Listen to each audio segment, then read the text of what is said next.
is CGTN, China Global Television Network. Promoting people-to-people exchanges is both a key pillar for China's Belt and Road Initiative and the Forum on China-Africa Cooperation.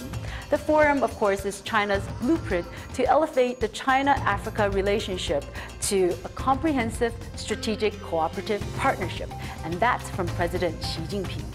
While it's relatively easy to measure trade and investment, economic cooperation, and even assess infrastructure development, how would we go about measuring the impact of people-to-people exchanges? To answer this question, we're going to have to get a bit personal.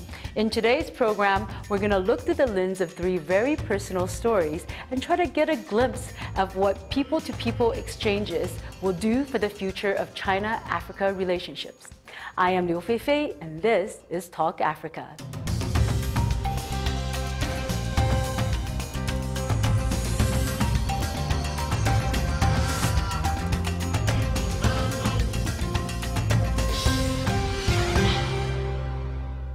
Joining me in the studio today are three outstanding individuals with vastly different personal backgrounds. But what they do have in common is that their unique story together forms the narrative that is the China-Africa people-to-people exchange.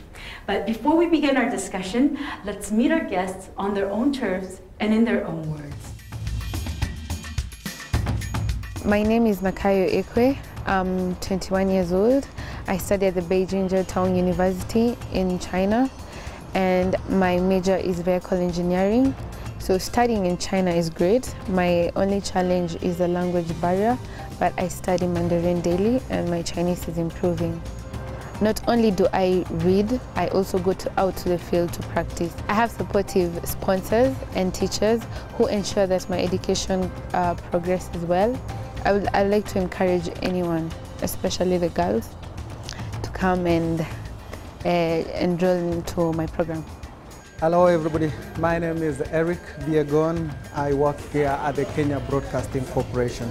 In 2017 I got an opportunity to go to China under the China-Africa Press Center. I was in this program for a whole year where I was able to travel across China, learn so many things about China in terms of politics, culture, and name everything. There was also a challenge of food and language, but you can always overcome that. But I'm back home now. What did I bring with me? I brought back the Chinese work culture, the work ethic. I think it is something that everyone must embrace. Personally, I've embraced it. My name is Liu Yimeng Han. I come from Gansu, Lanzhou in China. I came to Kenya since 2007 and has been stayed here for about 11 years. We started the free lunch program since 2017 March. We felt this program is very important because we can reduce the pressure of the parents so that they can bring the children to the school for education. And also, by providing nutrient food can increase or can make the students be more concentrated in class.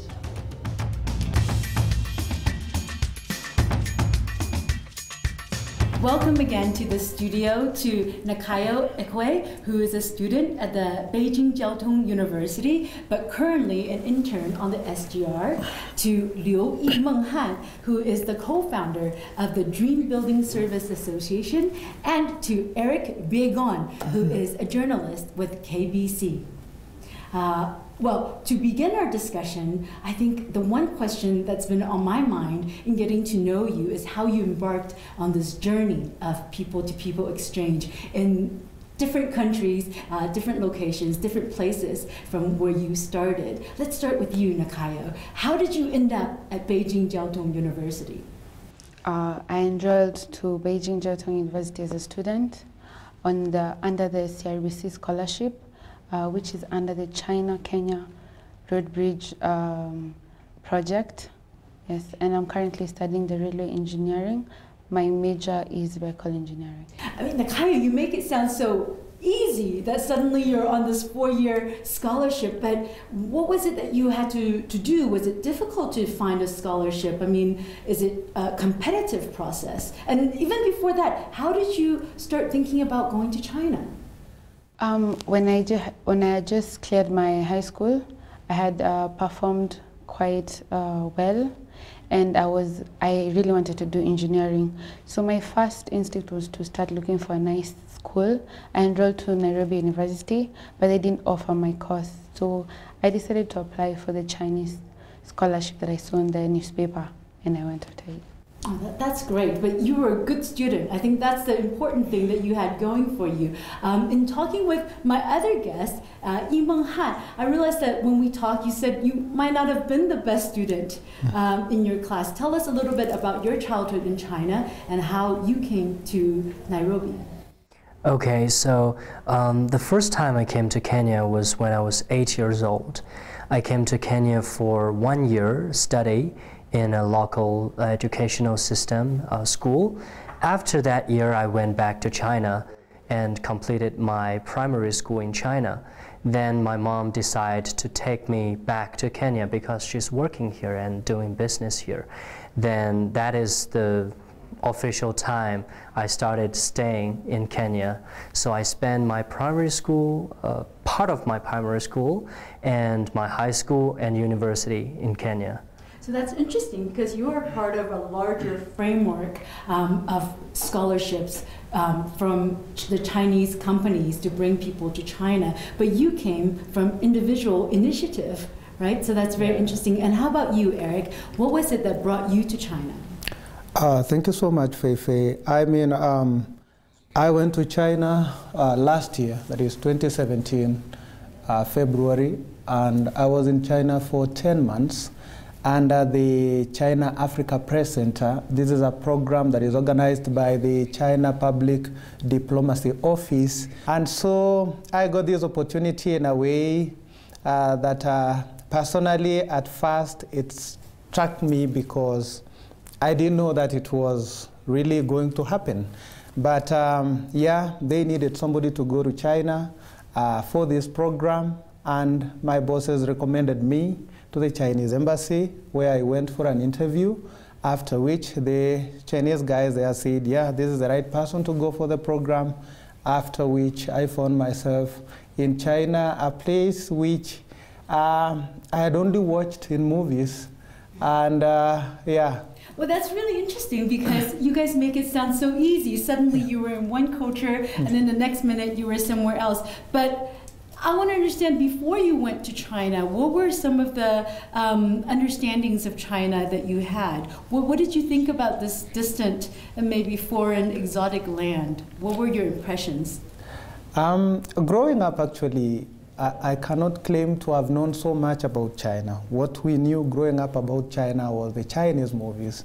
In this case, I will only talk about one man. I can watch his movies to date, which is Jackie Chan. And, Kung Fu guy. Yes, Kung Fu guy. I remember one movie which, until now, I would go back watching it, The Police Story. You know, it's That's kind a of good funny. one. I know that one. Yeah, my daughter likes it too, and so it connects us in a way. Knowing China from a young age was through movies, and then we began interacting with goods from China. We interacted with electronics from China, clothes from China. At first, you would hear of Chinese products, which most of the time doesn't come out so well, only for me to go there and see for myself and realize that Chinese products are some of the best products in the world. Right, that is a very important point, and I want to come back to that later on in the show when we talk about your learnings and your experiences and how that's going to impact your work as you move forward. So you kind of had the opposite direction of the experience, right? So as a little kid, you were coming here to Kenya, Nairobi. What did you think the first time your parents broke the news to you? I was you know, I was a kid, so I'm just, everything fresh is good to me. So when they told me that I'm going to Kenya, then I was very happy. I said, oh, it's really nice. Then she took me here. And when I arrived here, the language is a very big challenge at that time. But I like to speak, and during the language learning, then slowly knowing different people's culture, learning this and that, it's very interesting. Nakayo, let's go to you. And I think this is something that maybe comes from my heart, because I think as a young lady entering university, it's tough for anybody. I mean, I could be going to university in the town where I grew up, but it's a whole different ballgame. But here you were as a young lady going to university in a foreign land, in a different culture, with a different language. How did you find that experience? It was scary. I was just 19 years old. Actually, I was 18. So I'm moving to a different country. I don't know how it is there. So you're scared. I'm going to move into my own place, and I've been staying with my parents for all my life. So yeah, and I didn't know Chinese. And I'm going with a group of friends, my class of 24. I don't know anyone else. We are all picked on our academic levels. So I reached there, I don't know Chinese. Just like Leo, I just use hand gestures, my facial gestures, yeah.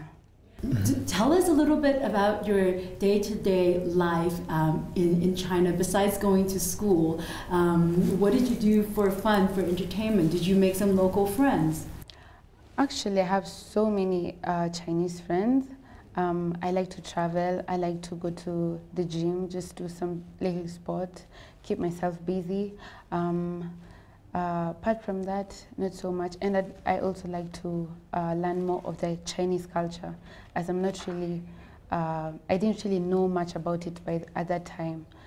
I actually have a Chinese family. I have a Chinese Baba. Family. Yes, and yeah, I'm really comfortable there. Yimeng, you've had some unique experiences here in Kenya, right? I understand that aside from just going to school and now working in the business and doing the NGO work, you also did a stint as a farmer. Oh yes, that was during my university studies. I had one of my best friend. He invited me to go to his shamba. Shamba in Kiswahili means his land. So that's where his grandmother, grandfather, and great-grandmother stays.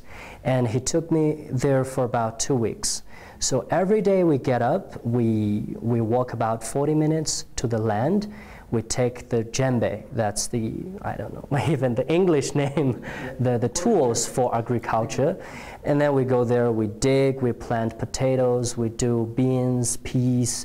And then after a whole day of work, we walk back home, and then we eat the local food. We pray together because they're Christians, but not the Christians, but we do pray together before dinner.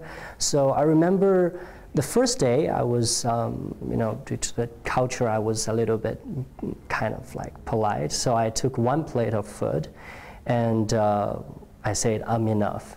But at the last day I'm leaving, I had to take 4 plates to make me full, because it's very hard working and it consumes a lot of energy. Yeah.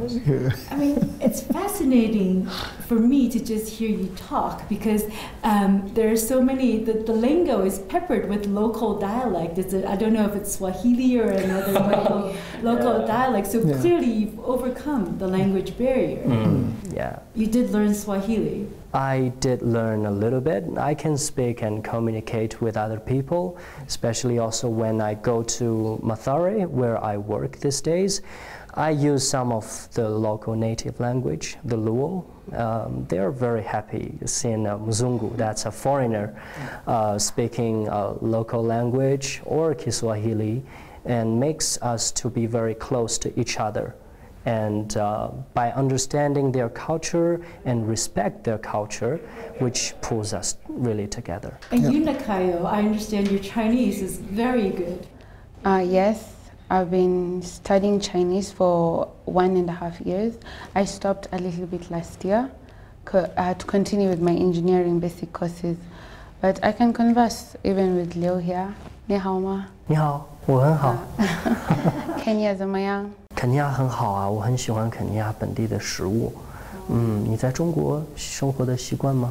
中国很好。很好啊。And you, Eric, you spent time in China. How's your Mandarin? I'm doing badly on that because. So you need to go back. And I wish I could speak like them. I have a conversation like they are having. But I believe one day I will continue, because in school I was able to do HSK1 because they were teaching us basics, being journalists, because we were working at the same time trying to understand the Chinese language and at the same time trying to understand the Chinese people and the way of life there. So the time was very short, considering it's just 10 months. That's great. Well, on that note, let's take a short break. And when we come back, we're very fortunate to be able to go on site with each one of our guests and see them in action at work.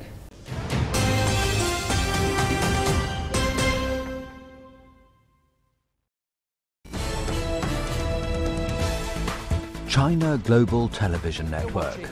From broadcast centers in Beijing, Washington, and Nairobi. A unique global perspective. 6 channels and a video content service. News when you want it and where you want it.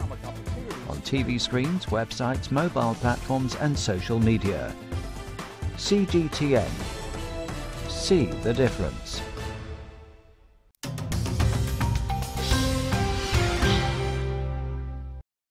Hello, everybody. Here I am with Liu Yimenghan, and we are in Mathare, Nairobi. Yimenghan, tell me, what exactly is this program that we are taking part in today?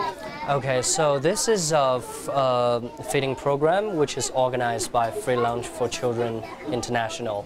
How long has this program been in existence? Free Lunch for Children, that is. We have started since 2017 March by 5 schools. A total of 1,200 children, and this is one of the school. That is amazing. And as I understand it, in this school alone, you provide 334 lunches daily for every day that there is school. Tell me, why is this so important in a community like Mathare? Okay, so firstly, the food here is limited.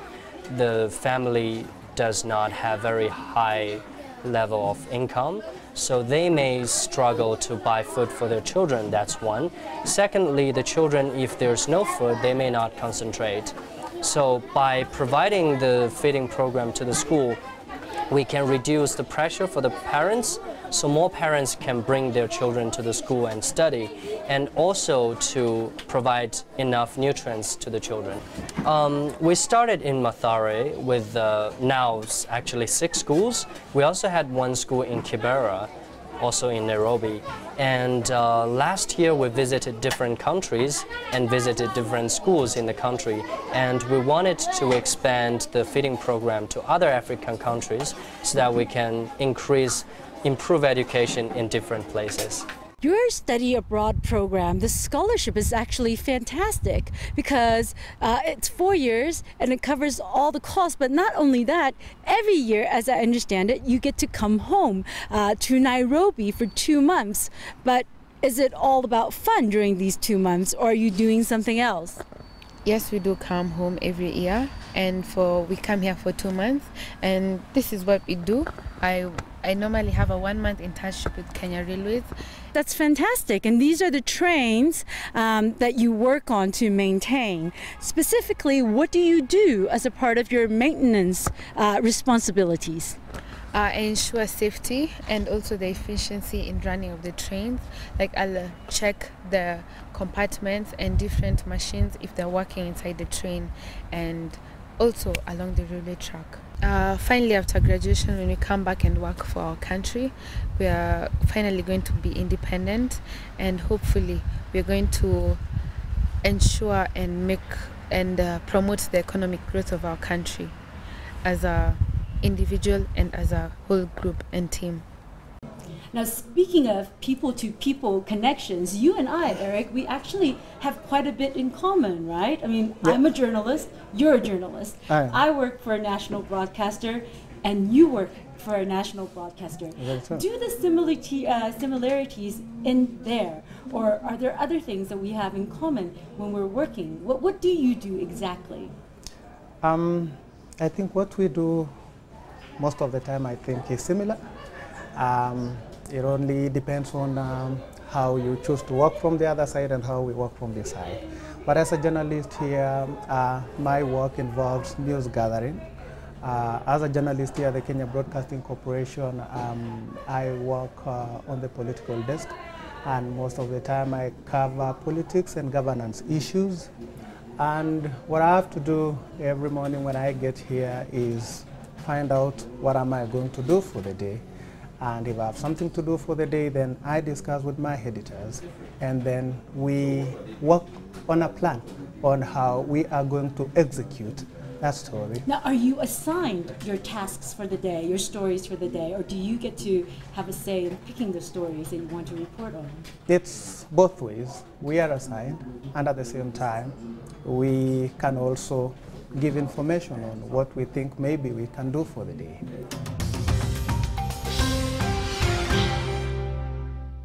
That's really very interesting what each one of you do at work. Let me begin with you, Eric. Yes. When you went on this exchange program to China to learn about journalism, what was it that you were able to learn and also, more importantly, take back into the newsroom?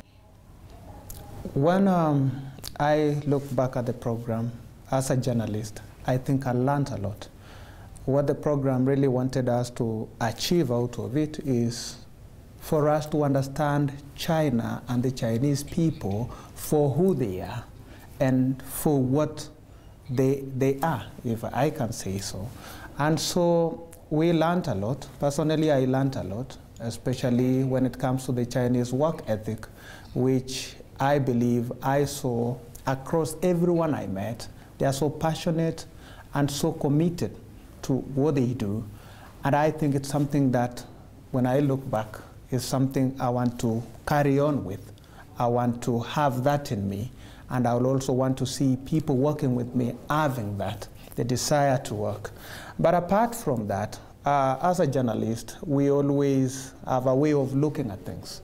I worked with the Chinese guys, the colleagues in China, and there's a way they work, but they also choose to look at things differently. They look at themselves as part of the development agenda of the country.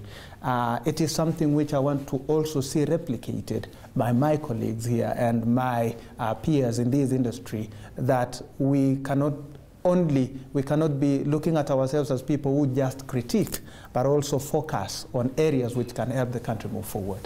No, that's fantastic. And in terms of actual stories that you report on every day, do you think your experience is going to add a different layer to how you report different stories, especially ones related to China? Oh yes, definitely, because before I left for China, we had started hearing about a program like the Belt and Road. Sincerely speaking, I didn't know so much about Belt and Road. If I didn't know so much as a news reporter, I'm supposed to inform the public. You can imagine how much the public knows, you know. And it was not only me. While in China, I realized that the 26 other journalists from Africa, the 15 others from Latin America, the 15 others from Southeast Asia knew so little about Belt and Road. But while at China, then we got to understand what Belt and Road is all about. Since the launch of this program, I've been able to write so many articles on Belt and Road, and there's been so many feedback to which people now understand the program for what it is, and people at the present understand what Chinese cooperation to Kenya is all about. I cannot say they know so much, but at least we are headed in the right direction, because now people are beginning to look at China differently, as opposed to just understanding China for what we have known it to be. There is so much that China is doing in this country, as opposed to what we hear at times. So it's really helped you to have more background context to this large initiative that is happening. Exactly. And you, Yimeng Han, we were able to see you at work with the NGO. Tell me a little bit about how that got started and what it was that gave you the drive to initiate this wonderful school program. Okay, our organization started in 2014. So the organization name is Dream Building Service Association. We started on 2014, and that is the first time we built a school. So we have also some volunteers who is majoring architect. So we worked together. We built the first school, which is called Changrong Light Center. I believe the audience has seen it in the video. And that is our first project. And from there, we felt, why don't we do more than that, you know? So from 2015, 2016, and we started building another 2 schools. We started built another 2 schools, and also some other projects like soccer matches, like community activities, and the feeding program. So we have now been about 3 years, and we wanted to do it better in the future. That's an incredible journey that you've undertaken, and I'm sure we'll see more of the scaling up of your organization, the Dream Building Service Association, in the years to come. Now, Nakayo, we spent a bit of time together at the SGR. I want to ask you firstly, how do you find it being a young lady in an industry that is traditionally dominated by men? I mean, it could be taking place in China, in Africa, in Europe, or anywhere, but on the railways, it's usually dominated by men. How are you finding this experience? It's great. I can't complain too much. I'm actually the only girl in my major on vehicle engineering, but I take it as a challenge, you know, as an empowerment to any other girl outside there who would want to do the same engineering, in the same engineering field or another, that they can still do it. You follow your dream, do what you want, be passionate, get what you want. Now, we saw you maintaining the SGR. Tell us a little bit more about your day-to-day job responsibilities. Like the internship that I had with Kenya Railways, I was allocated to the car depot, the rolling stock department. We'd go and inspect the train. You know, the train comes from the terminus from 9 a.m. It varies, the time varies, but we'll go and inspect the inside and the outside of the train. We'd go check the repairing of the trains and the compartments, which is what I really enjoy doing. Yeah. Now, when you graduate from Beijing Jiaotong University, what will you be doing? Hopefully, I'd come and work here, Kenya Railways, give service back to my country, and I'd be the proud engineer that I'd want to be. Thank you very much. That is all we have time for this edition of Talk Africa. For you, the audience out there, please feel free to join us online on Facebook, Twitter, and YouTube. I am Liu Feifei. Until next time, goodbye.